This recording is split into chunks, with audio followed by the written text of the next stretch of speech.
Hello, my dear students. Once again, I'm back with a new topic, and in today's class, we will study about the gluconeogenesis, right? So, before begin with this gluconeogenesis, हम सबसे पहले ये देखेंगे कि जो ये word है, ये word कितने सब word से मिलके बना है. So, first of all, this gluco stand for the glucose, clear? And this neo stands for the new. And this genesis stands for the synthesis or for formation. So this is the combination of these three words. ये किसका combination है? Glucose का, new का and formation का. तो तीनों words को जब हम कंबाइन करेंगे तो हमारे पास ग्लूकोनियोजेनेसिस की डेफिनेशन आ जाएगी. तो ग्लूकोनियोजेनेसिस क्या है? Gluconeogenesis is the formation of new glucose. Clear? अब ग्लूकोज, आप सबको पता है कि ग्लूकोज क्या होता है. Glucose is the primary source of energy. हमारी बॉडी में सबसे पहले हमें एनर्जी कौन देता है? ग्लूकोज, जिसको हम कार्बोहाइड्रेट्स बोलते हैं. क्लियर? अब यहाँ पे जो वर्ड है इट इज न्यू ग्लूकोज. तो न्यू ग्लूकोज हमने किसको बोला है? जो नॉन कार्बोहाइड्रेट से आते हैं, राइट? नॉर्मली ग्लूकोज किसके अंडर में आते हैं? कार्बोहाइड्रेट्स के अंडर में. बट ये जो न्यू ग्लूकोज की बात हो रही है, तो ये जो न्यू ग्लूकोज होगी ये कहाँ से डिराइव होगी? This will derive from the non carbohydrates. I hope आपको ग्लूकोनियोजेनेसिस का मीनिंग क्लियर होगा. एक ऐसा प्रोसेस जहां पर हमारी बॉडी क्या प्रोड्यूस करती है? कार्बोहाइड्रेट. कार्बोहाइड्रेट में बेसिकली क्या प्रोड्यूस करती है? ग्लूकोज. बिकॉज आप सबको पता है कि हमारी बॉडी के ऑलमोस्ट सभी ऑर्गन्स जो हैं उनको एक ग्लूकोज की कॉन्टिन्यूटी में सप्लाई चाहिए होता है as a source of energy. But sometimes what happen, हमारी बॉडी में जो ग्लूकोज है वो अवेलेबल नहीं होता. इसका रीज़न कुछ भी हो सकता है. फॉर एग्जांपल, आप फास्टिंग पर हो, बहुत टाइम से अपने फास्टिंग स्टेज पर हो, या फिर आपकी हेल्थ ठीक नहीं है, you are not feeling well. तो कोई भी रीज़न हो सकता है कि आप अपनी डाइट से कार्बोहाइड्रेट से ग्लूकोज नहीं कंज्यूम कर रहे हो. तो ड्यूरिंग दैट स्टेज, उस स्टेज में बॉडी को तो एनर्जी चाहिए ही चाहिए. तो फिर बॉडी को एनर्जी कौन सप्लाई करेगा? This gluconeogenesis. मतलब यहाँ पे क्या फॉर्म होगा? There will be the formation of a new glucose. So next are the properties. Clear? So properties में सबसे पहले हम ये देखेंगे कि जैसा हमने अभी बोला कि ग्लूकोनियोजेनेसिस जो है ग्लूकोज की फॉर्मेशन होती है किससे? From the non carbohydrates, right? तो ये नॉन कार्बोहाइड्रेट्स क्या होते हैं? ये नॉन कार्बोहाइड्रेट्स जैसे कि लैक्टेट, जिसको लैक्टिक एसिड बोलते हैं, right? Pyruvate, glycerol, glucogenic amino acids. Clear? So ये सभी क्या है आपके बॉडी में? They all are the source of gluconeogenesis. मतलब ये सभी मिलकर क्या बनाते हैं? They all made the glucose. Next, the location कि जो ये ग्लूकोनियोजेनेसिस है ये हमारी बॉडी में कहाँ पर हो रही है. Clear? So mainly this occurs in the liver. This is the first one. And second, आपके बॉडी में जो किडनी है, तो ये दोनों वो इम्पॉर्टेंट साइट्स है जहाँ पे ग्लूकोनियोजेनेसिस होती है. क्लियर? एंड जो लीवर है it is made up of the hepatocytes. Clear? Liver के सेल्स को हम क्या बोलते हैं? Hepatocytes. And kidney is made up of the nephrocytes. Clear? Kidney के सेल्स को क्या बोलते हैं? नेफ्रोसाइट्स. अब ये जो सेल्स होते हैं, क्लियर, इन सेल्स में भी क्या होते हैं? Different kind of organelles are presents. तो ये सेल का जो माइटोकॉन्ड्रिया होता है which is also called as the power house of cell. तो सेल के माइटोकॉन्ड्रिया एंड सेल के साइटोप्लाज्म में इसके लीवर एंड किडनी के यहाँ पर क्या चलती है? Gluconeogenesis. Clear? So this is the location. Next, जो ग्लूकोनियोजेनेसिस होती है it is also called as the reversible of glycolysis. इसको हम ग्लाइकोलिसिस का रिवर्सिबल भी बोलते हैं. क्यों बोलते हैं? क्योंकि ग्लाइकोलिसिस में क्या होता है? ग्लाइकोलिसिस में ग्लूकोज की ब्रेकडाउन होती है. किस में ब्रेकडाउन होती है? पायरुवेट में. क्लियर? एंड जब इस पायरुवेट से वापस हमारी बॉडी में ग्लूकोज बनता है जिसको हमने न्यू ग्लूकोज बोला है, तो उसे हम क्या बोलते हैं? ग्लूकोनियोजेनेसिस. क्लियर? नेक्स्ट हमारे पास आता है कि जो ये ग्लूकोनियोजेनेसिस है, यहाँ पे 4 इंपॉर्टेंट एंजाइम्स है जो इस पूरी ग्लूकोनियोजेनेसिस को मॉनिटर करते हैं। तो वो 4 एंजाइम्स कौन कौन से हैं? First is the pyruvate carboxylase. Clear? So this is the first important enzyme, that is pyruvate carboxylase. Pyruvate carboxylase के बाद हमारे पास सेकेंड एंजाइम जो आता है, it is phosphoenol pyruvate carboxykinase. Clear? This is the second important enzyme. Third हमारे पास यहाँ पे इंपॉर्टेंट एंजाइम आता है जिसका नाम है फ्रक्टोज 1,6 फॉस्फेटेज। क्लियर?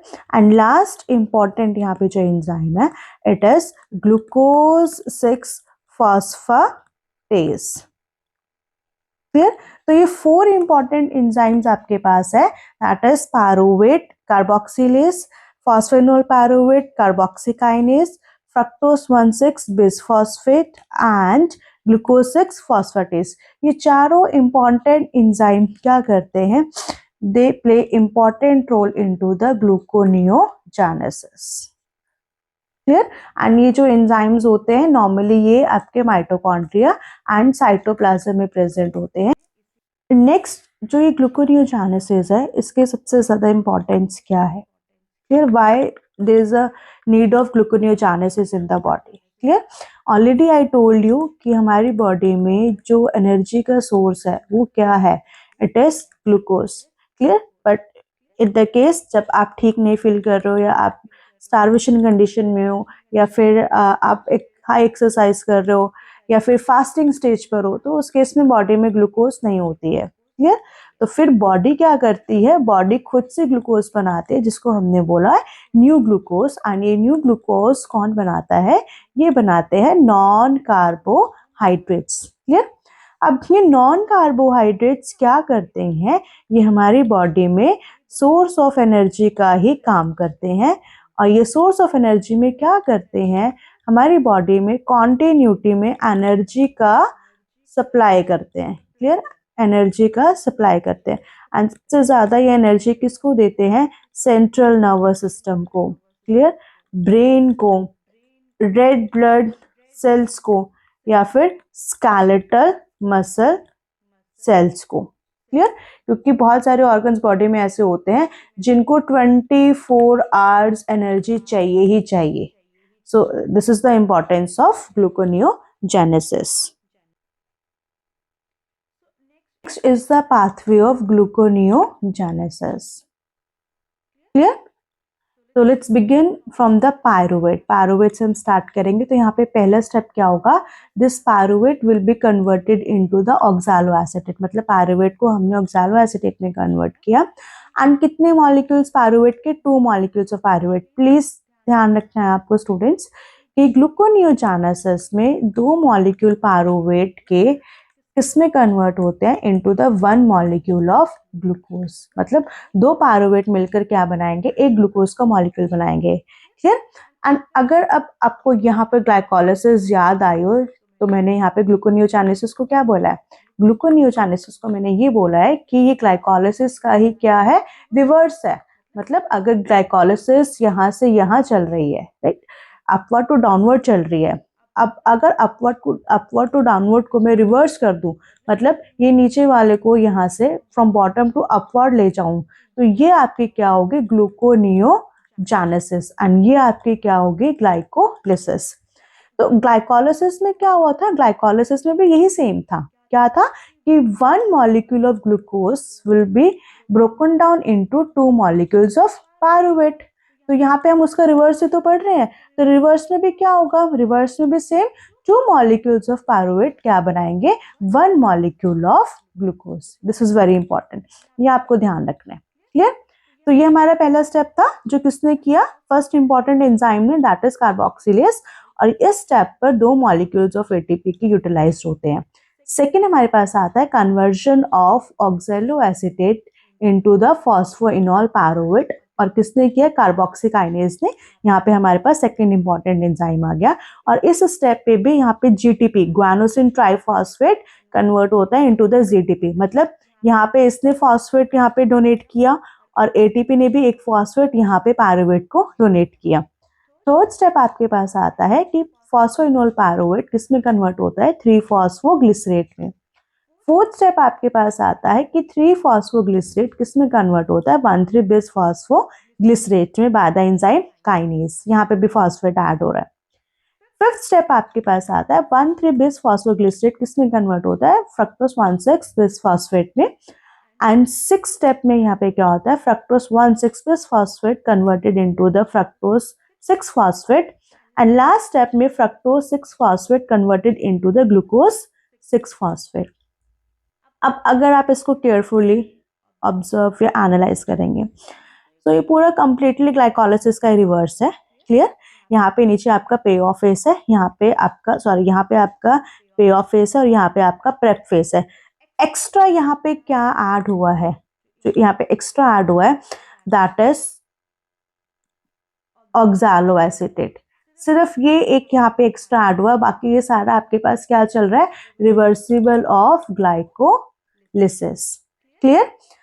अब नेक्स्ट हम देखेंगे इसका एनर्जेटिक, मीन्स कितनी एनर्जी यहाँ से प्रोड्यूस हुई, क्या एनर्जी का यील्ड है, तो वो हम यहाँ पे अभी देखेंगे। तो प्लीज आपको ध्यान रखना है कि जो ग्लूकोनियोजेनेसिस है, ग्लूकोनियोजेनेसिस में energy in the form of ATP produce नहीं होती। No, there is no production of ATP. Clear. क्यों नहीं होती यहाँ पे एटीपी की प्रोडक्शन, बिकॉज यहाँ पर हम ऑलरेडी ग्लूकोज की सिंथेसिस कर रहे हैं जो कि क्या है, सोर्स ऑफ एनर्जी। ठीक। तो यहाँ पर हमारे पास जो इसमें आपको ध्यान रखना है कि क्या यहाँ पे कंज्यूम हो रहा है, यहाँ पे कंज्यूम हो रहा है बिकॉज यहाँ पे कोई भी प्रोड्यूस तो नहीं हो रहा है, there is no production of ATP. तो यहाँ पे यूटिलाइज, कंज्यूम क्या हो रहा है, यहाँ पे 6 molecules of ATP are consumed, मतलब वो यहाँ पे यूज हुए हैं, चाहिए हमें ग्लूकोज को बनाने के लिए, है ना। जब हम किसी भी चीज से स्मॉल स्मॉल मॉलिक्यूल्स को जोड़कर जब हम एक बड़ा मॉलिक्यूल बनाते हैं तो यहाँ पे एनर्जी रिक्वायर्ड होती है। तो ऐसे पाथवे को हम क्या बोलते हैं, एनाबॉलिक पाथवे। तो ग्लूकोनियोजेनेसिस कौन सा pathway, it is anabolic pathway. तो एनाबॉलिक पाथवे में क्या होती है, there is a synthesis of large molecule, है ना, छोटे मॉलिक्यूल्स को जोड़ के एक बड़ा मॉलिक्यूल बनाया जाता है। और यहाँ पर बनाने के लिए हमेशा एनर्जी रिक्वायर्ड होती है। ब्रेकडाउन में एनर्जी रिलीज होती है। तो कितने एटीपी यहाँ पे रिक्वायर्ड है, जो आपको ध्यान रखना है, that is 6 molecule of ATP are required. वो हम काउंट करेंगे। तो यहाँ पे हमारे पास पहले स्टेप में 2 एटीपी है। क्लियर। देन यहाँ पे नेक्स्ट हमारे पास सेकेंड स्टेप में 2 जीटीपी है, मैं यहाँ पे लिख रही हूँ 2 एटीपी। देन आपके पास क्या है, 2 जीटीपी। एंड नेक्स्ट आपके पास यहाँ पे फिर 4 स्टेप में वापस क्या यूटिलाइज हो रहा है, 2 एटीपी। एंड मैं आपको बता दूं कि जो ये जीटीपी होता है, मतलब 1 जीटीपी किसके इक्वल होता है, 1 एटीपी के। तो ऑफ कोर्स 2 जीटीपी किसके इक्वल हुए, 2 एटीपी के। तो अगर हम इसको यहाँ पे टोटल करेंगे तो 2 ATP plus 2 ATP plus 2 ATP, total कितनी एटीपी कंज्यूम हुए, 6 एटीपी। बस ये आपको ध्यान रखना है कि ग्लूकोनियोजेनेसिस में एटीपी फॉर्म नहीं होते हैं, बल्कि एटीपी यूटिलाइज्ड होते हैं।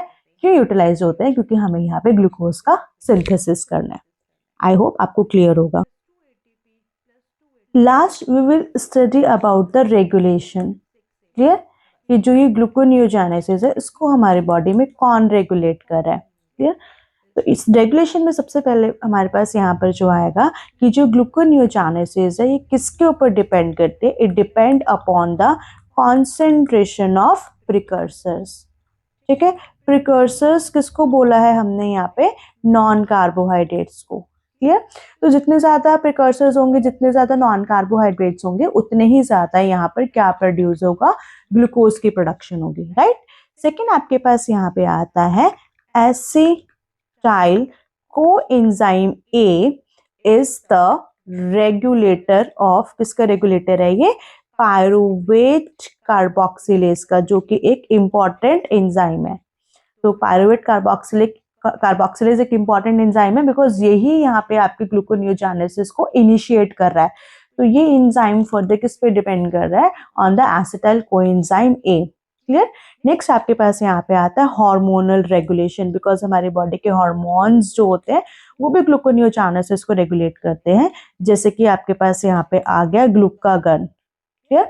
ग्लूकागन आ गया जो पैनक्रियास के अल्फा सेल्स प्रोड्यूस करते हैं, राइट। नेक्स्ट एपिनेफ्रिन आ गया आपके पास। एपिनेफ्रिन भी ग्लूकोनियोजेनेसिस को रेगुलेट करता है। ग्लूकोकॉर्टिकॉइड्स आ गया आपके पास, ग्लूकोकॉर्टिकॉइड्स। तो ये आपके पास यहाँ पे 3 इंपॉर्टेंट हार्मोन्स हैं जो आपकी बॉडी में क्या कर रहे हैं, ग्लूकोनियोजेनेसिस को रेगुलेट कर रहे हैं। Glucagon, epinephrine and glucocorticoid. अब यहाँ पे लास्ट एंजाइम जो आता है दैट इज इंसुलिन, जो पैनक्रियास के बीटा सेल्स प्रोड्यूस करते हैं। ये इंसुलिन क्या करती है, this insulin inhibits the gluconeogenesis. ये रोकते ग्लूकोनियोजेनेसिस को, मतलब कि यहाँ पे ग्लूकोज की फॉर्मेशन इंसुलिन नहीं होने देता। Clear. So this is all about the regulation of gluconeogenesis. I hope आपको ये लेक्चर समझ आया होगा, and if you like my lecture then please subscribe my channel, share this video to your friends here. And one more thing, if you have any kind of doubt, any kind of query in this, so please you can ask in the comment box. For more lectures, join EH Pro with MK. Bye bye. Thank you all.